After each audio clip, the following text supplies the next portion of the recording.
Welcome back, everyone, to the Bourbon Judge. Hope everyone's doing well today. Today we're gonna go ahead and review Blade and Bow Bourbon. So I decided to do a midweek bourbon review. I normally do one typically every Saturday, Sunday on the weekends, but I decided, you know what, let's just change it up a little bit, right?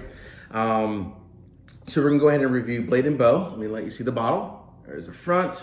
So Blade and Bow actually, so they technically purchased the old Stitzel Weller Distillery that shut down in 1992.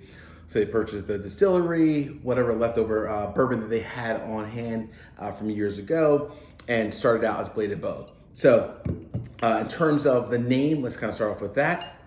The name comes from the blade of the key here, right? From the shaft, the blade shaft, with the ornate bow of the key here, right? So that's the name Blade and Bow. The cool thing about it as well, now this is kind of hard to see, so I won't even show you on the camera, but on the front here of the actual bow of the key, there's a number 1 through 5. So well, you're probably thinking, well, Bourbon Judge, what does that mean, 1 through 5? So this is kind of like a collector's item, almost similar to the whole Blanton's where you can collect the little horses on the top. This is truly a collector's item. So you can collect the keys, and if you look on the top, right, you see the 5 keys, and then on the back, you'll see the 5 keys there as well. So what does that represent? That represents the old Stitzel Weller Distillery. There was an old keychain that hung from the door, and it showed 5 keys. The 5 keys stand for the actual process of making bourbon, right? So you have the grain, the yeast, fermentation, distillation, and then finally, good old aging, my favorite part where you get all the flavor from, right? That's the 5 keys to making bourbon, right? So that's kind of what they kind of leverage to kind of keep the whole, the thought process of, the traditional ways of making bourbon rather as a whole, and bring it into Blade and Bow for today, which is really cool. From a price standpoint, you can typically find this Blade and Bow for about $50 to $60. Kind of depends on where you're at. I've never really seen it overpriced. It's always truly $50 or $60, which is great, especially in this day and age.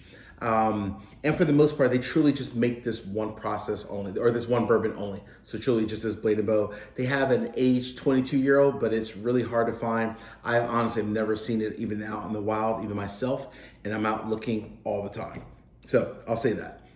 And then the last thing I'll say about the Blade and Bow before I pour this is that they use the Solera Agent process. So kind of similar to Hill Rock. Hill Rock is the only other bourbon company that I personally know that uses the Solera Aging process.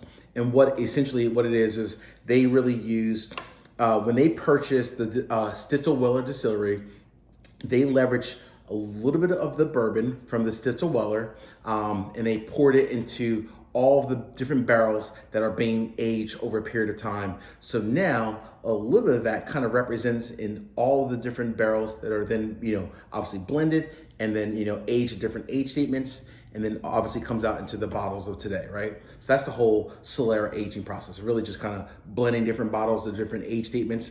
The only exception with these guys is that Blade and Bow decided to leverage some of the original bourbon from the Stitzel Weller as the foundation. So it kind of spreads all across, even in today's environment. So that's the Solera aging process. So let's go ahead and get a little pour here. All right. Go ahead and close that up real quick. All right, so this one here, again, at 91 proof. So on the lower side, right? So not a very, full proof, it's 91 proof, right? From a color standpoint, very light brown. So pretty though, very nice. Very light, like a golden brown. Very nice. All right, cool. Let's get into the nose. So when I get into the nose here, first thing that kind of stands out is this is very much like a honey, almost like a vanilla, light caramel, but there's no brown sugar, right? Which kind of makes sense. This is not a barrel-proof bourbon. This is a very light, just smooth, off the nose kind of bourbon, right? Only 91 proof. All right, very nice and smooth. Let's go ahead and get to my favorite part, which is the tasting.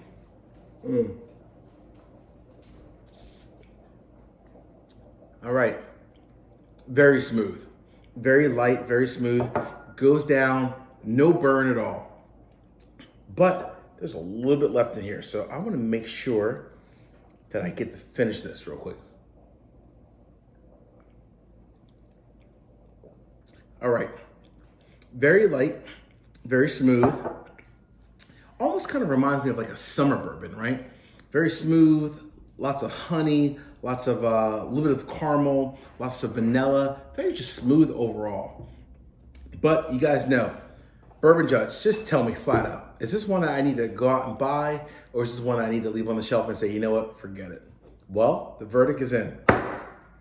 This is honestly a split decision. So I say that for two reasons.